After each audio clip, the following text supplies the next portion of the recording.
It's the Better Learning Podcast. We're talking the movie Miracle today. What such a good movie! I'm excited about this one, and I'm joined today with Bryan Benway. Bryan, how you doing? I'm good, Kevin. Thanks for having me today. Yeah, I'm excited to talk about this movie. I'm glad you picked it. I want to hear though to start why this movie. Well, multiple reasons, actually. This movie is one of my all time favorites for a multitude of reasons. Number one, I grew up in the area about 30 minutes away. Got to take my family back up there a couple of weeks ago for vacation, and we got Like to near go and Lake Placid. in Lake Placid, New York, Yep. and go and see Cool. the arena and just relive the history. And two, I was a hockey broadcaster for many years No in way. minor league hockey in the Central Hockey League. And I still continue to dabble in professional hockey a little bit. Have some great friends that are hockey broadcasters still for the Dallas Stars and do a phenomenal job. But then No also, way. having worked in both education and now in the construction field, the movie just lends itself to great correlation throughout in our professional and personal lives. So it's just those are all the reasons why I just love the movie Miracle and why it means a lot to me, both personally and professionally, and for the country, because it's just a phenomenal It is. way Yeah. to talk about pride and just how great things can be when we all work together as a team. Yeah, and how much history was wrapped into this movie too. Like they did such a good job of setting that backdrop of what was going on in the world at the time. Yeah, it was great. I loved it. Yeah, set to the stage of the Cold War, in the late 70s, early 80s. And, the beginning of the movie, where they show all of the news stories that are happening from, 1979 to 1980 with the hostage situation, with the gas shortages, and just all of those things make a great historical feature. And then you have, the greatest upset in the history of sports to top it all off. Yeah. Yep. Well, let's start there. Let's set up the premise of the movie here is that like the Olympic hockey team has just been getting crushed since 1960. They won the gold in 1960, but then the last 20 years basically Russia, Soviets just dominate, like completely dominate this. And Herb Brooks, who was a coach at University of Minnesota at the time, tries to get the job, doesn't think he's going to get the job as a head coach, but they select him, which was a pretty bold move considering his interview in there. Yeah. Yeah. Yeah, And, you look at how the movie is set up. It's the team of David versus Goliath. You had a bunch of ragtag college students who were very great in the world of collegiate hockey, but then they were going up against basically Russian professionals who their entire job for 20 years, as you referenced, was to be on the Russian national team and to win gold medals. And they won gold medals in 64, 68, 72, 76. And so nobody in the entire world gave the United States a chance against Russia, let alone to medal in this Olympics, because they were all, the average age, I believe, was 21 or 22 of the players yeah, on the U.S. team coming from all collegiate. It's not like today where you have NHL players in the Olympics and you have NBA players in the Olympics. These were strictly college kids playing against professionals, the best in the world. And Herb Brooks, who you mentioned, was a national championship winning coach in Minnesota, had to take these guys and figure out how to get them to play together to beat or at least compete with the great Russian team. And nobody really thought, except for Coach Brooks, assistant coach Patrick, and those guys in that room. And I yeah. would even argue that the players for the longest time didn't think No, they could win against them either until probably halfway through that game. But that's right. that's what we get. And we get the Cold War, and we get that, well, the Russian team might not, the U.S. team might not go play in the Russian Olympics next time, so they might not come play here. And so it was just a lot of things rolled into one. and it's 1980, and it's just a phenomenal story of will and teamwork, never giving up, working together, and it's I could talk about it all day, which is why Yeah, I'm yeah. glad we're here today. Well, yeah. I mean, and it's hard to not watch it now, like rewatching and be like, wow, history does repeat itself. There's so many things that were going on of like, like at the time with Russia was invading Afghanistan and the pressure, from the international community for that not to happen, similar to what's going on now. And, you just see some of the similarities in some of those things that happen, like even the tension in the Middle East. It is very much like still relevant in today's world, even though, this happened 45 years ago. Yeah, extremely relevant for all the things you mentioned, but also the lessons learned and what you can teach your children and what Yep. you can glean with your coworkers on, how to coexist and how Yep. to work together and collaborate. Just like we said, and looking Yeah. at leadership, how to be a great leader and maybe not be a great leader, right? Yeah. So not only Yep. what you said, but the historical still applies today, but just the life lessons still apply today as well. Yeah. Yeah. I always like looking at the IMDb ratings. Just I feel like it's the I best know you measure of do. it. Yeah. It did. I guess I want to hear. What do you think? What do you think? Out of a 10, where do you think people rated this movie? I didn't look only because I knew you were going to bring this up. I want to say, I would say it's at least a 6. Yeah, it's a 7.5, Okay. which I think is again like spot on. Like Hmm. it's a good movie. It's not like you're not usually the ones that are over 8 are like kind of the top movies of all time type of things like like winning awards and Yeah. things like this. And this is just an all around like a good movie. Like 7.5, I felt like was like perfect for for where yeah You know, where we landed. I would rate it higher than that only because I'm biased, right? Like Yeah, we talked about earlier, but that's a really good rating for yeah, one, hockey not being nearly as popular in the United right. States as a lot of other sports, and because it was so long ago this story took place. Yeah, So yeah. I'm happy that it was a seven and a Yeah, half. And that was again, good. I That was I just didn't like a look good because I knew you solid. were going to bring it up. Yeah. So, hearing your background, did you play hockey as a kid then as well? I would have loved to have been able to be as skilled as hockey players. I didn't play hockey. I was a broadcaster. I didn't have the innate athletic ability to try and skate and get a puck into a net at the same time. But I grew up in the Northeast where Okay. So it hockey, was, it yeah, was you grew up cold and watching that was our hockey. sport. I mean, I grew up an hour from Montreal, Quebec. So, we were the Montreal Canadiens. And then, of course, grew up where the Miracle on Ice happened. I was a hockey broadcaster in college. Our hockey team at Plattsburgh State University won a couple of national championships and then was a minor league hockey broadcaster. So Yeah. I wish I Yeah. was athletic enough to have been able to play, but I could describe the action as to what was happening and just had that passion for it and still do have the passion for hockey is Yeah.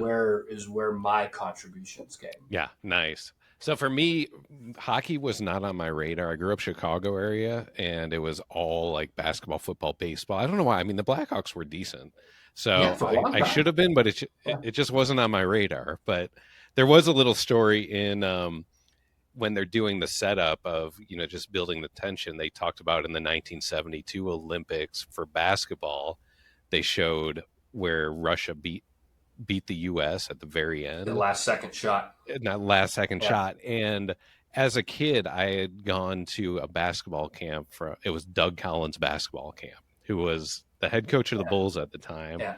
And he gave the context of that story of what happened in that game. Do you know this or what happened? Yeah. I remember the story, how they had to stop the clock and, Yeah. put time back on or something. And Yeah, and from what I'm remembering, what he told the camp was that he got fouled like really bad, like almost like knocked out, and like he didn't know if he was going to be able to go to the free throw line, but he actually goes with like 2 seconds left, goes to the free throw, and makes two free throws to go up by one, and then they did this play where they they threw it in, and it went out of bounds, and the clock ran out, and the U.S. celebrated like they had won it. And then they went back and were like, no, and something, I don't know what it was, but something, they said they had to go replay it. They replay it again, and again, they think the game's over. They don't make a shot. So they do it for a third time. And it was that third time where they threw that long pass in, caught it, and scored, and Yeah. Russia won. I'm And he was, remembering the clip of that game. It was an easy layup too because yeah, it they was threw easy it the layup. It was a length long, of the yeah, court, yeah, and people were just stunned. Yeah, now that you told Reese told the story again, I see the highlight in my head of what happens in '72, and yeah, just a terrible ending, and you yeah. wonder what happened. The implications were deep back then Right. too. You know. Exactly. Yeah. And you kind of think like, well, that probably also felt into this too, of this idea of like just this rivalry going between the Soviets and the US at that Hmm. time, the Cold War, everything. So anything else we want to talk about the movie before we dig into the awards? I think when you look at the movie itself, me being a purist and knowing that they didn't film the movie in Lake Placid, New York. And so as I watch it from that lens, I'm like, yeah, that's not the same there. That street looks different over here. But, they got most of it very accurate, and if you watch interviews with some of the players afterwards from not the actors but the players, it's a fairly accurate, pretty I wouldn't say fair, more than fair, accurate portrayal of what happened, which is great because you never know what angle they might want to play in certain movies. But Right. and that's what I like about it is they were very good of just getting most of the facts right to Yeah. make it historically accurate. I agree, and I'm not going to go too, because there was one in one of the categories. I have a specific one in there, but I will say, watching with my 17-year-old son, who is a hockey player, and he was, and we both were like really impressed with a lot of times in sports movies, it looks like these people have never played before, or there's like big inaccuracies of like, come on, like that, that clearly did not happen. But their scenes and the shots that they were getting, and with the crowd there, they did a really good job on just like the pure like sports aspect of this film. And, and and I believe that they had a lot of the actors that were actual hockey players that played these roles, which would make sense because they made it look extremely accurate. Yeah, yeah, that's what we were looking like. These guys had to have been hockey players, because yeah, one of them is there weren't a lot of like big name actors that were players, so you think that Yeah, had to have been a big part of casting, is that they actually need to know how to play hockey. yeah, and they did. Yeah. Yeah, yep, for sure. Well, cool. Well, let's jump in. Our first category, which we call the John Keating Award, which is like, who is the standout teacher, mentor? There's clearly the one. Was there anyone else other than Herb Brooks that you wanted to put into this category? Yeah, the obvious choice is Herb Brooks, just because him being the head coach and the way that he brought the team together as a leader and getting them all on the same page to dislike him. And he says that in the movie is, if they don't like me, then they can bond together. Yes. And that he's old school, right? This is 1980. That would never fly in today's world, Right. but he did a great job. There were two other leaders that I thought were very key in this movie. You had Micah Ruzioni, Right. who's of course the captain, and where he takes the turn to being the leader is after they tied that exhibition game overseas, and you could hear the guys on the bench not paying attention to the game, looking in the stands, being distracted. Herb Brooks heard that and was not happy. And so he made the guys skate for 30, 40 minutes afterwards. And if you remember the part at the beginning where he said, tell me where you're from, tell me who Yeah. you play for. Well, they all said it at the beginning of the practice. And fast forward to here, the guys can't skate anymore. They're tired. They're worn out. They're practicing after they had played. And Eruzione says, Mike Eruzione, And then Herb Brooks says, well, who do you play for? Thinking he was going to maybe say Boston, which is where he played in college. But where the turn comes as a leader is when he says, I played for the United States of America. Yep. That right there was where his leadership was formed. And you saw Herb, in real life, that was where it clicked for Eruzione, and the team looked up to him. And then the other one, Jim Craig, the goaltender, I thought was a great leader as well because he had great work ethic.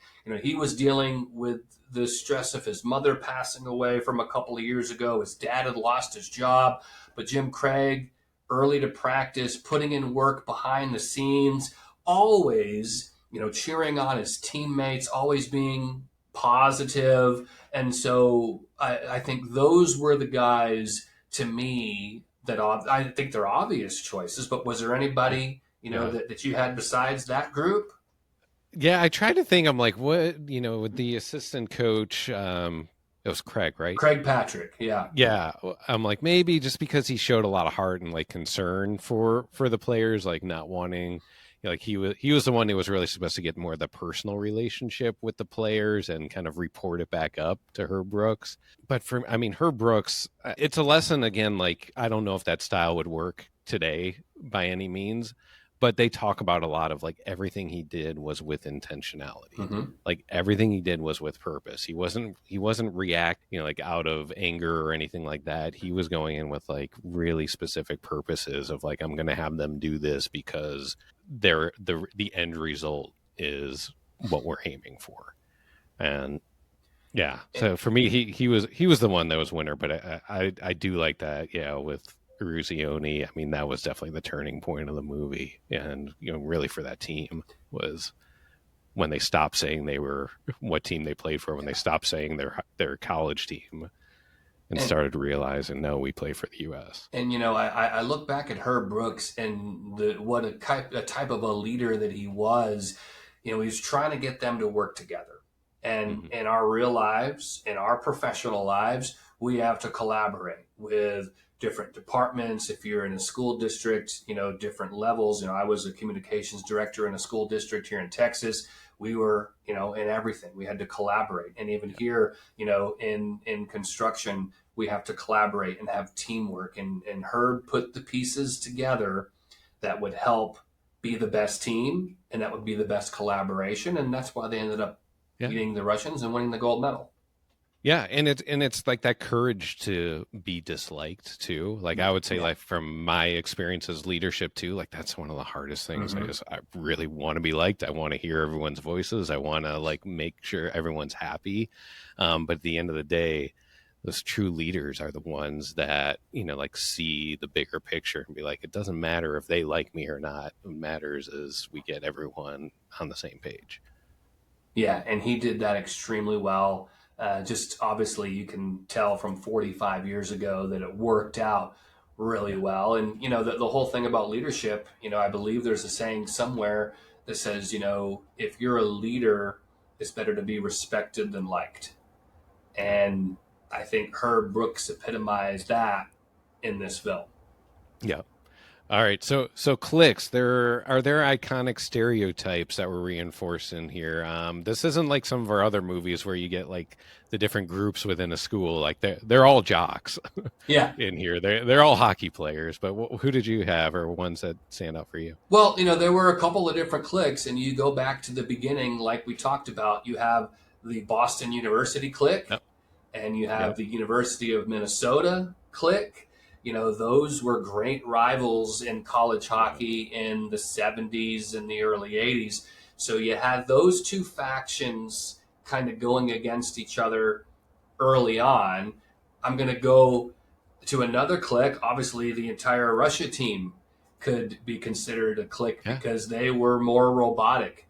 They kind of beat to their own drum. They didn't care what anybody else thought because they were just focused on winning and they didn't smile when they were out walking. They didn't smile when they were eating. They just had that one function was to shoot, score, win. Yeah. And so to me, but really, you look back at those two big ones, Boston University against University of Minnesota, were the two big cliques at the beginning, and then like we said at the end, they all were ended up Yeah. being together, but it was a little bit rough at the beginning when Yeah. they first all got together.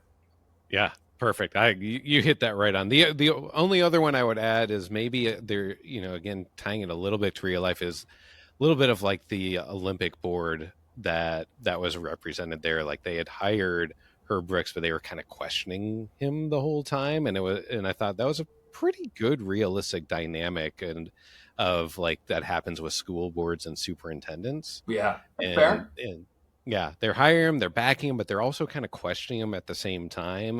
But at the end of the day, like that backing was really important for them, and and honestly, it seemed like it was a gutsy call for the board to hire her. Brooks, hearing his philosophy of how he wanted to approach with that team.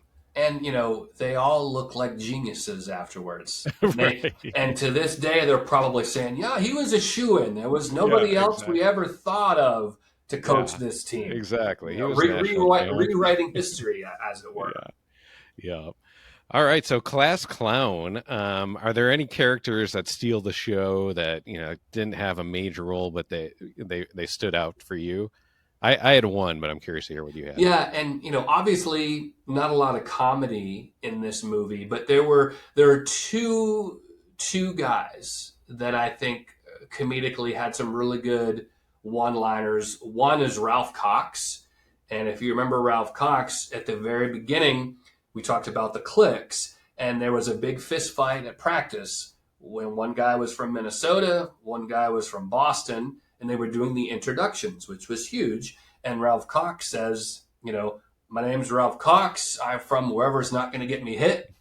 Yeah, And then the guys laughed. And so I thought that was a really good yeah, joke, that was good. bringing brevity to the situation. And then, Jack O'Callahan, I thought, not maybe overtly comedic, but he had some really great sarcastic lines in the movie. Those were the two guys, again, not a ton of comedy, but those were the two things that stuck out to me as far as that category goes. Yeah, those are good. The ones I thought was the cone headline Yeah. was obviously having a reference to Saturday Night Live with the Coneheads, but then when he brought the three of them into the office, I'm like, I'm going to put you guys together, and they're like, yeah, we seem to click, yeah, pass, shoot, score, Yeah. and like one takes each of those words, and like, yeah, seemed to be a good Yeah. line there. Yeah, that's a good one too. Yeah. Yeah. All right. So homecoming scene, the iconic moment of this movie. I did have two to talk about in here. Interesting. I mean, should we what's the one that you had? Well, I mean, it's the obvious choice of when Yeah. they beat the Russians and everybody's going nuts. They're hog piling on each other. The fans are going crazy. Herb Brooks leaves the ice, and he's so overcome with emotion that he's in the tunnel and he's Yeah. just cheering by himself, and just it's jubilation. It's overjoyed. So to me, I think that is the obvious choice. I'm wondering what yours were though, because you said you had Yeah. two. I mean the big one, like just beating, which is crazy that wasn't even the gold medal game. People Like, don't. A lot of people don't remember that yeah. they had to beat Finland three Yeah. days later to win the Yeah. gold medal. Which is A crazy. I lot didn't of, know this, but I looked it up that they were down in going to the third period of that game as well. in every single game. Yeah. They So even came to win the from gold, they were behind. down 2-1 and then Yeah. scored three in the third to, Yep. to win the gold. But yeah, I think that's the clear winner. The one that I wanted to throw in here just to have the discussion was that moment you talked about when they tied, and he keeps him on the ice to just wear him down, and he's yelling again and blowing the whistle for them to just skate back and forth. That was definitely like the turning point where the team starting to unite together and realize, hey, we got to step our game up here. This isn't just some exhibition thing where we're going to go play and go back to our colleges. It's such a key point, not just in the movie, but when it actually happened in real life, because that did happen like we talked That's about, crazy. historically accurate. Yeah, that's That's crazy. where they really became a team. So I think that's a really great point that you bring up too, because they don't get to beating Russia unless they have that moment Right.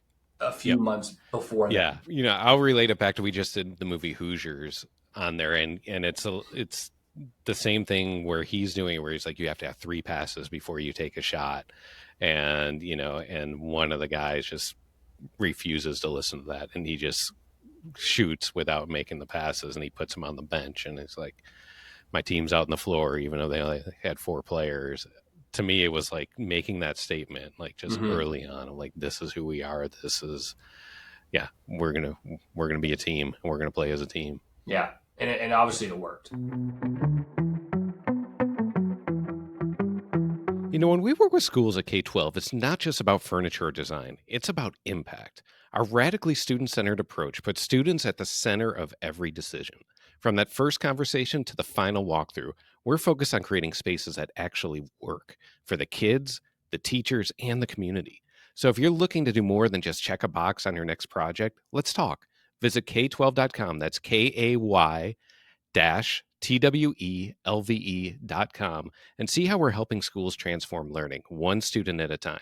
Because at K-12, it's not just about projects and furniture, it's about purpose.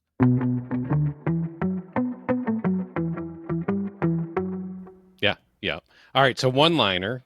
I want to hear yours here. Yeah, I mean, the theme of this conversation for us has been all about leadership, and it's been all about bringing the team to the next level. And to me, and I thought about this really hard because I didn't want to do what I thought was the obvious choice, but I ended up doing what I thought was the obvious choice.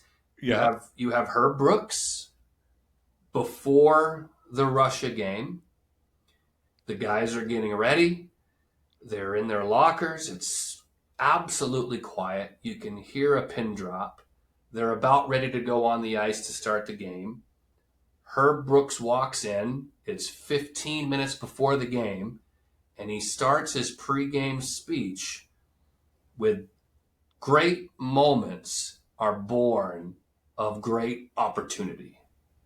And that's what you have here tonight, boys. To me, that's the line. Yeah. That's awesome. I did not have that one, but it made me think of another one too, of like when. So first off, I'm surprised. I thought, especially hearing the broadcaster in you, Oh, I the Al thought you were going to Michaels say, line? yeah, the Al Michaels. Do you believe in Yeah, I miracles? mean, that was great too. Yeah. Yeah, so I had that one. I also had the "Who do you play for" as a one-liner, but also in that scene, he makes the comment of like, oh man, now I'm going to get the line wrong, but it was something about common men, like you have to be uncommon, and that's why we have to work harder than that. I'm totally botching the Yeah, line, I know what but you're something talking about, about. He's basically telling them they have to be uncommon yeah, to get to this goal at the yeah, end. Yeah, yep, it's just, yeah, but you're right though. The Al Michaels part too.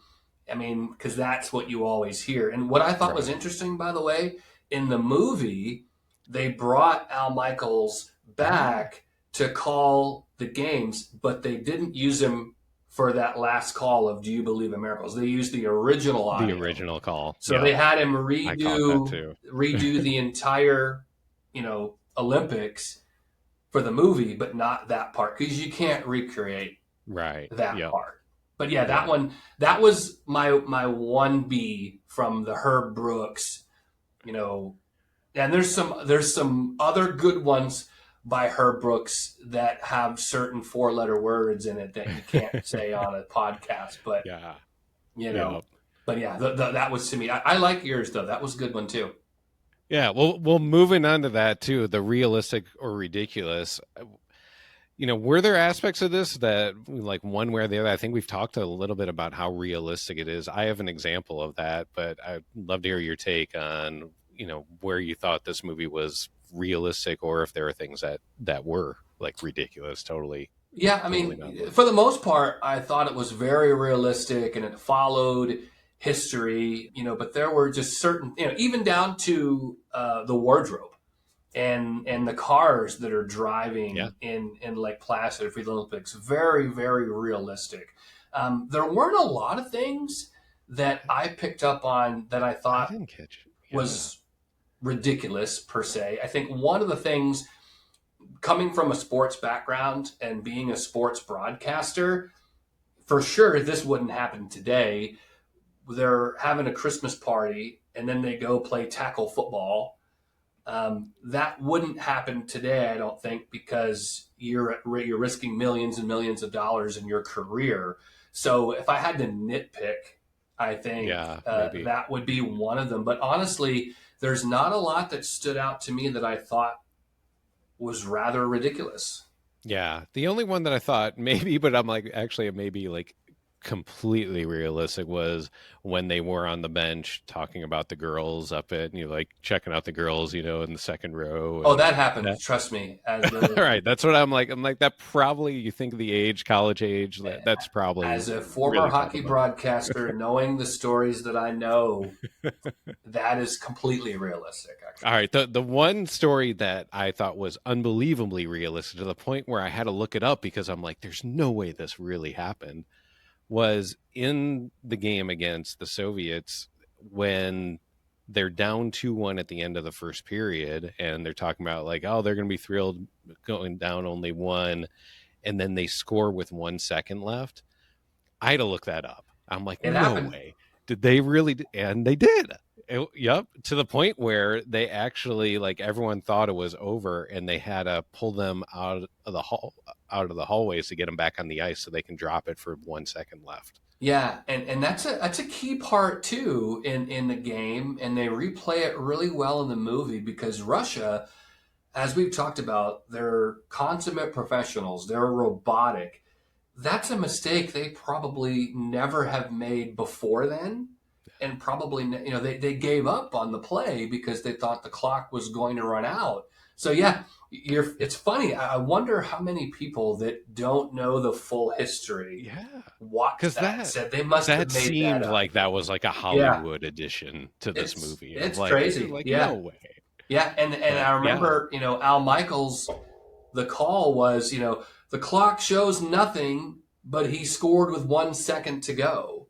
And yeah. it seems like Al Michaels didn't even believe Yeah. that they Yeah. I scored mean, that they goal. they just got the details of that game down. Yes. Like even to the point where, when Eruzione scored in the third period, it was with exactly 10 minutes left in the game.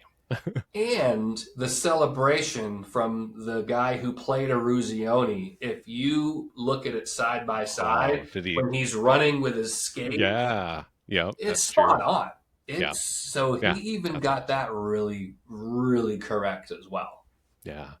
All right, so if we move into the iPhone effect, so basically, hypothetically, this movie happens. It's not in 1980; it happens in 2025, or the upcoming Winter Olympics. What would be different today? Social dynamics, technology, anything else?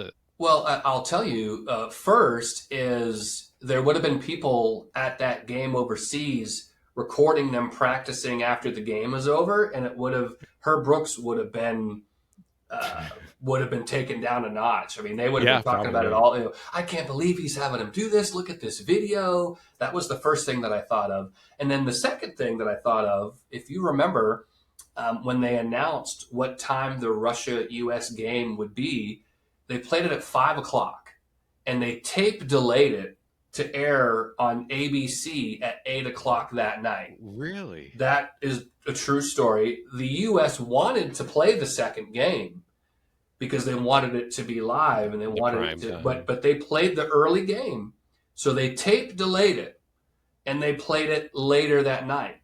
So in this Oh, era, you would have had spoiler alerts. You oh would have been yeah, on X or you would have been on Facebook and you would have gotten real time score, and it would have been spoiled when you turned the game on at yeah. at eight Oh, o'clock that's that super night. So yeah, interesting. I didn't know that they did that's that. true. Yeah, they Yeah. they tape delayed that game. So that would have been entirely different. Most likely that game would have been aired live nowadays. because Yeah. they have certain channels that all the Olympics are on 24/7.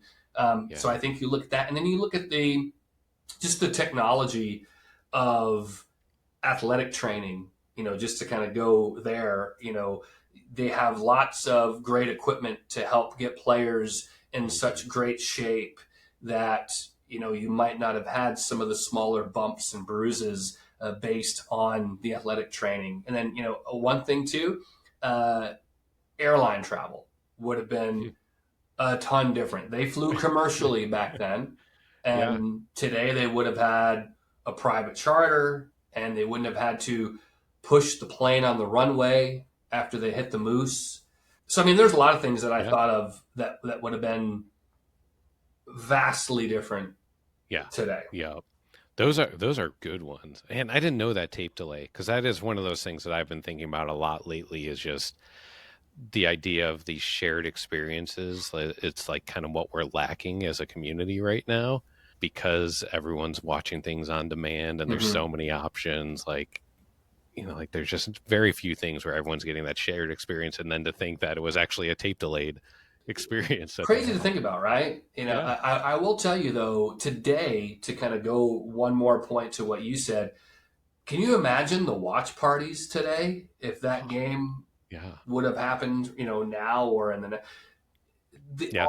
every place would have been packed, and it would have been a great atmosphere. Kind of like when the Cubs won the World Series a few years ago. I mean, I feel like it would have been that type of Yeah. atmosphere of Yeah. just the euphoria of the fan bases and the Yeah. energy in those buildings. Yeah.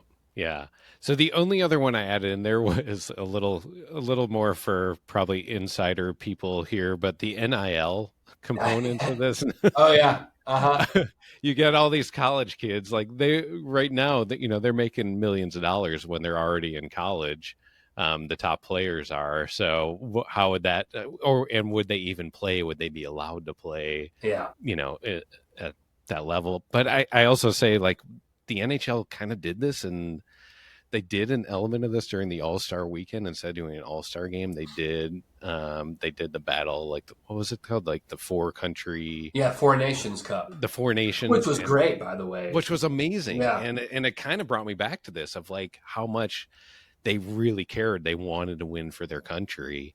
And here, you got NHL All Star type of players that really cared about that game. They were not, or that whole series. It was awesome. now that you bring that up, I'll give you another example from today with sponsorships. So if you recall the Dream Team Yeah. in 92 when they 92. won the Yep. gold medal, when Michael Jordan draped the flag, he draped the flag over the Reebok logo Yep. because he's Nike. So I feel like there would have been a lot more sponsorship opportunities today than there were in 1980 as well. Yeah. Yep. Yep. Very true. All right. So the substitute, if you're going to recast the main roles, who would it be? Yeah, I thought long and hard about this question because listening to the past podcasts that you've done, and I think it's the hardest question that you Yeah. have. Kurt Russell was Herb Brooks. He was perfect. I thought Jim Craig was well done, Aruzioni, O'Callahan was well done. I think Craig Patrick would be my pick to recast, just because when you look at the mannerisms in real life of Craig Patrick, it's close, but I feel like you could have gotten kind of somebody not of a higher caliber, but I think that would have been the one that I would look at. But they got so many of them so close, Yeah. if not Yeah. most of them so close, So that Yeah. that's really a nitpicky selection. I had a hard time knowing who I wanted to answer for that I know. one. That was the toughest question I think that you have.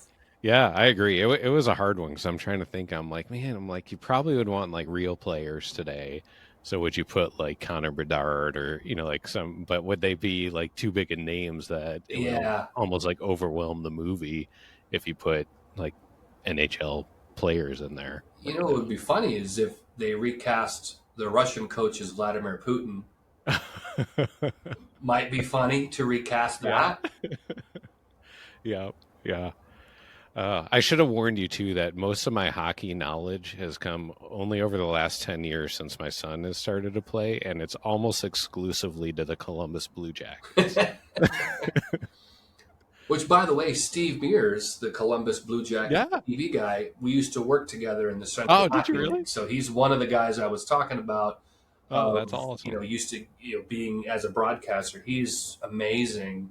And the Blue Jackets are lucky to Yeah. have him as their Cool. TV broadcaster. Nice. That's cool. Yeah, it's like the one team, that professional team that I like geek out on and I like listen to all Hey, the podcasts and like we all follow have them. our Yeah. vices.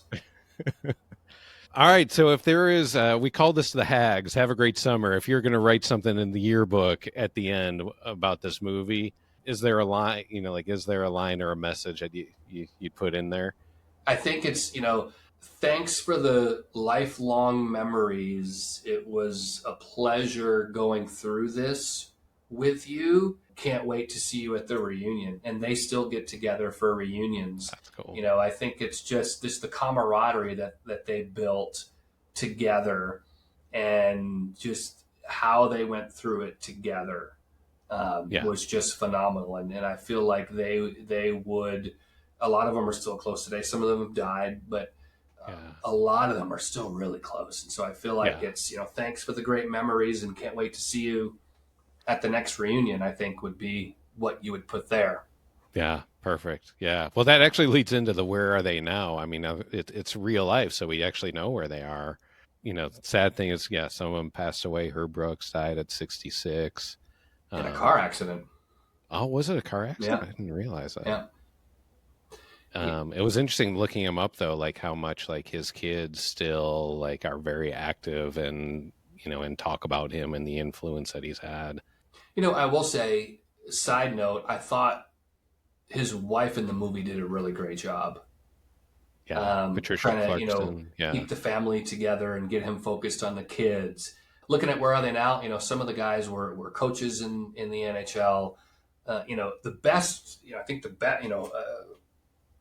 Mike Eruzione is a motivational speaker, and so he gets paid to do that. Jim Craig is an author, motivational speaker. Craig Patrick, I believe, coached further after that. So it's yeah, fun to see where they went afterwards. And a couple yeah, of guys got yeah, drafted into the NHL too. yeah, yeah, yeah. And they even do it at the end of the movie where a Yeah, lot of them. I guess that there were a lot that went into like finance, fine. Yeah, banking world, which is makes sense. I would say there weren't as many stayed in hockey as I thought there would have. I would agree. Like Yeah, I would have seen, like they definitely could have, and a lot of them, yeah, I mean, it was a defining moment of their lives. So you can see how, they can carry that with them. I'll give you a real life example. So, like I said, I was visiting my hometown a couple of weeks ago, just outside of Lake Placid, and we went and we stayed there. And Micah Ruzioni has a sports shop in downtown Lake Placid. I think it's called Yeah. the Captain Store or something.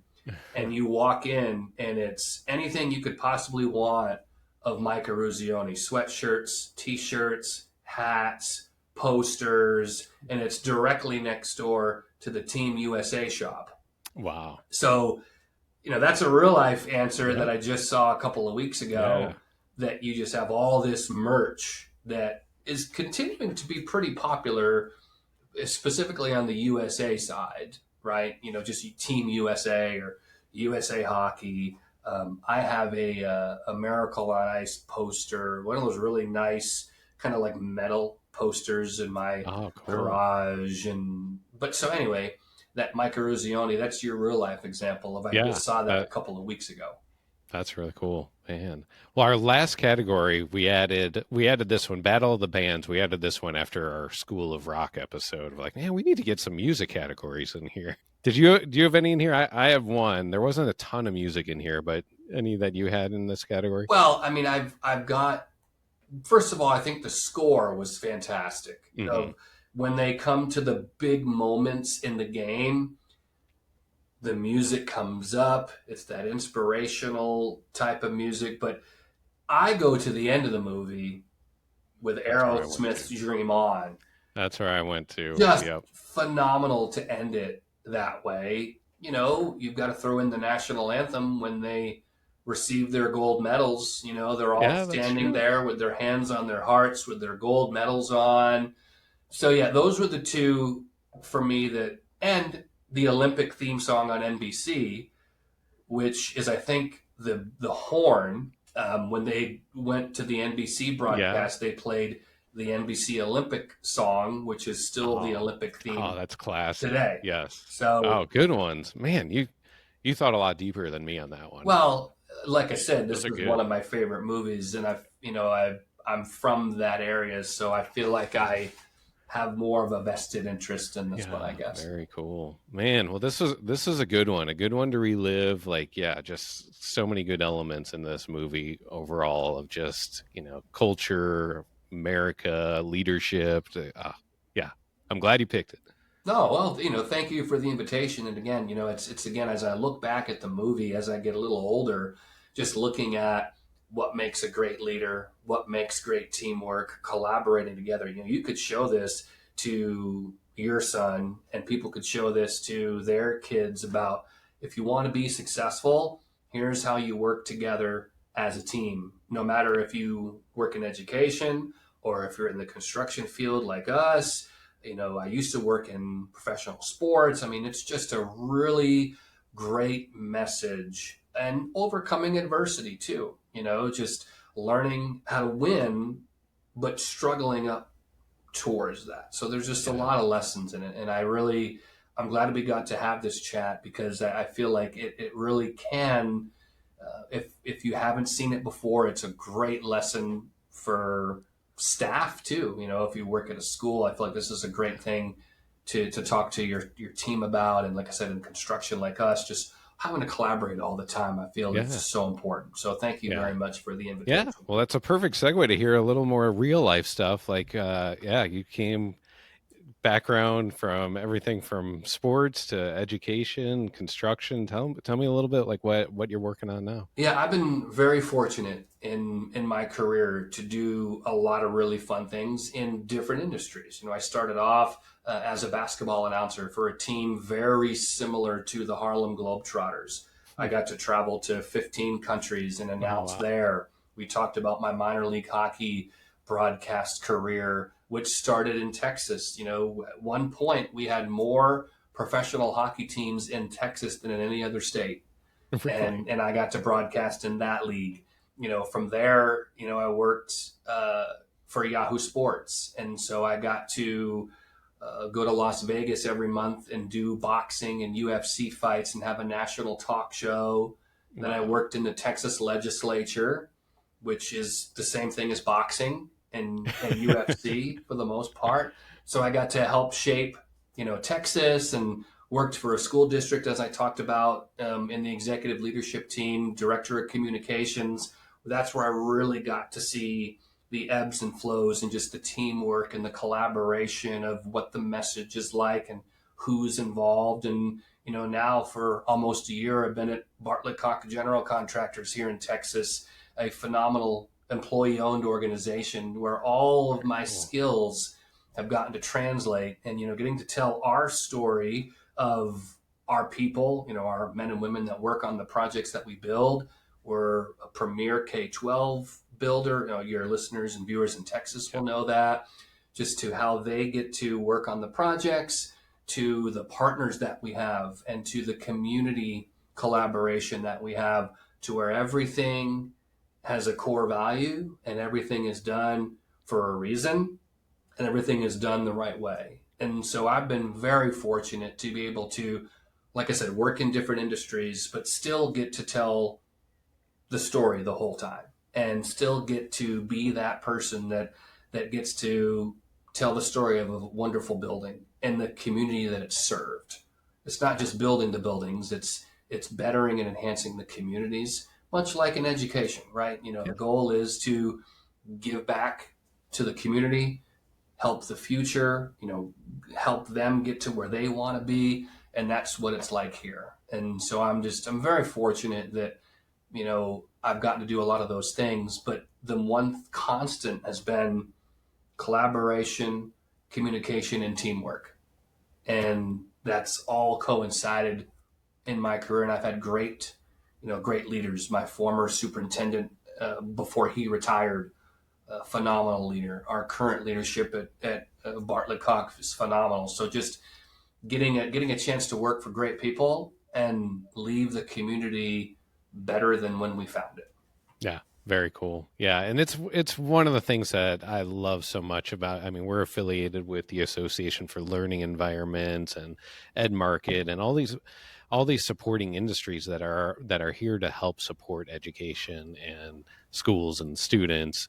And and it's such like those that point of the collaboration that goes on between the architects or the general contractors, like the FF&E vendors and partners that are involved in the technology, like all that stuff, it matters so much for those projects to have the impact that I think we all want.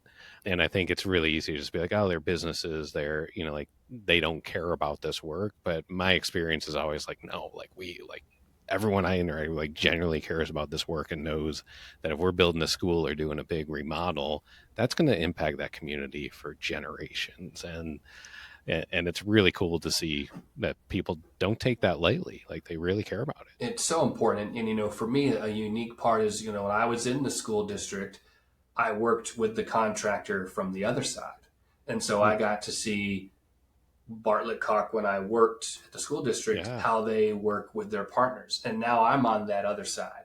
And I that's get to cool. work with, whether it's the school district or universities, industrial manufacturing, what have you. But you're right, bringing in the stakeholders early, campus administration, teachers, the teacher that's going to use the lab.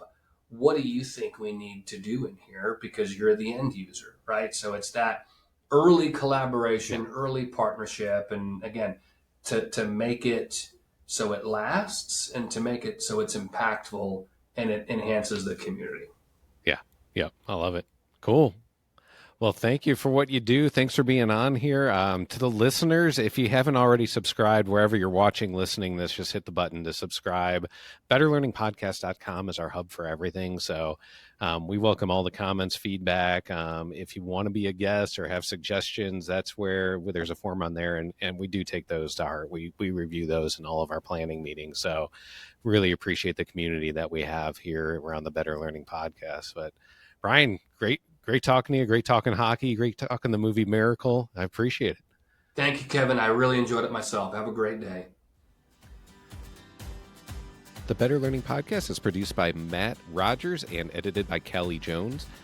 The views and opinions shared on this podcast are those of the individual speaking and do not necessarily represent the perspectives of their affiliated companies, organizations, or associations.